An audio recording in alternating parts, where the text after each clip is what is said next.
Assalamualaikum warahmatullahi wabarakatuh. Halo semuanya, perkenalkan nama saya Susi Oktaviani dari kelas 3E Prodi Budidaya Tanaman Hortikultura.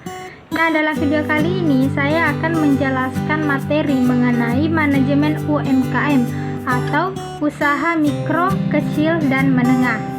Baik, langsung saja kita ke penjelasannya. Nah, yang pertama yaitu pengertian UMKM. UMKM adalah usaha produktif yang dimiliki perorangan maupun badan usaha yang telah memenuhi kriteria sebagai usaha mikro. Secara lebih jelas, pengertian UMKM diatur dalam Undang-Undang Republik Indonesia Nomor 20 Tahun 2008 tentang UMKM. Dalam undang-undang tersebut disebutkan bahwa UMKM adalah sesuai dengan jenis usahanya, yaitu usaha mikro, usaha kecil, dan usaha menengah. Adapun ciri-ciri dari UMKM, yang pertama, jenis komoditi atau barang yang ada pada usahanya tidak tetap atau bisa berganti sewaktu-waktu.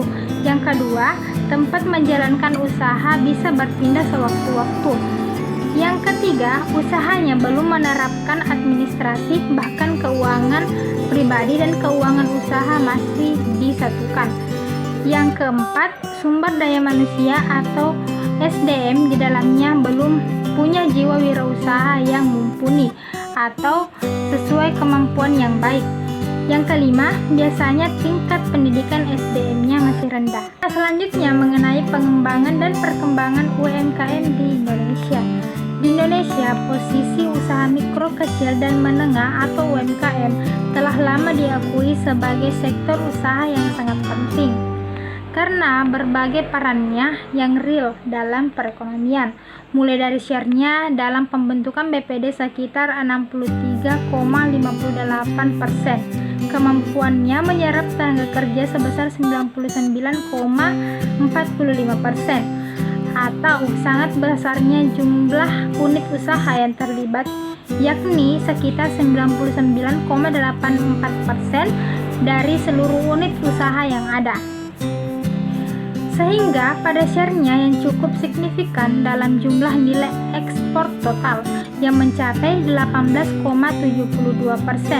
Di samping itu, keberadaan dari UMKM itu sendiri merupakan salah satu upaya alternatif untuk menanggulangi kemiskinan, di mana melalui pemberdayaan UMKM yang telah terbukti memiliki daya tahan yang relatif kuat dalam menghadapi krisis ekonomi yang pernah dialami bangsa Indonesia. Berdasarkan data dari Badan Pusat Statistik atau BPS, UMKM di Indonesia mengalami pertumbuhan setiap tahunnya.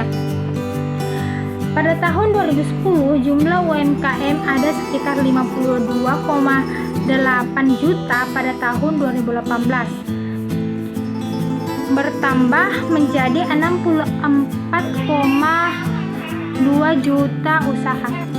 Kenaikan jumlah ini membawa UMKM sebagai kontributor terbesar dalam produk domestik bruto atau PDB, yaitu 60,3%. Menariknya lagi, melansir kata data, UMKM telah menyerap 97% dari total tenaga kerja dan 99% dari total lapangan pekerjaan. Sayangnya, pandemi corona yang terjadi di tahun 2020 membuat sejumlah UMKM kesulitan dan nyaris gulung tikar. Salah satu faktor karena turunnya permintaan pasar, juga modal usaha yang kian menipis. Nah, adapun kebijakan pemerintah dalam mendukung UMKM, yang pertama, Undang-Undang Cipta Kerja, yang kedua, program PEN, yang ketiga, Kredit Usaha Rakyat atau KUR, yang keempat, Gerakan Nasional Bangga Buatan Indonesia atau Gernas BBI, dan yang kelima, perluasan ekspor produk Indonesia melalui ASEAN Online Sale Day atau AOSD. Nah, adapun masalah-masalah yang dihadapi UMKM, yang pertama, turunnya daya beli masyarakat yang membuat UMKM mengalami penurunan pendapatan karena tidak ada pelanggan. Belum lagi sejak adanya pembatasan mobilitas masyarakat yang membuat semuanya menjadi terhambat. Yang kedua, hambatan distribusi yang disebabkan karena adanya pembatasan mobilitas. Hal ini pun membuat para UMKM sulit untuk mendistribusikan barang yang dipesan atau dibeli oleh konsumen. Yang ketiga, terhambatnya produksi karena adanya pembatasan pergerakan tenaga kerja. Hambatan ini bukan karena pembatasan mobilitas saja, tetapi juga karena banyak mesin produksi yang belum canggih. Adapun contoh kasus manajemen UMKM seperti yang di samping bisa kalian baca sendiri contoh kasusnya. Ini contoh kasus dalam Bukopin gelontorkan 60% kredit untuk UMKM Jakarta. Nah, itulah penjelasan materi mengenai manajemen UMKM.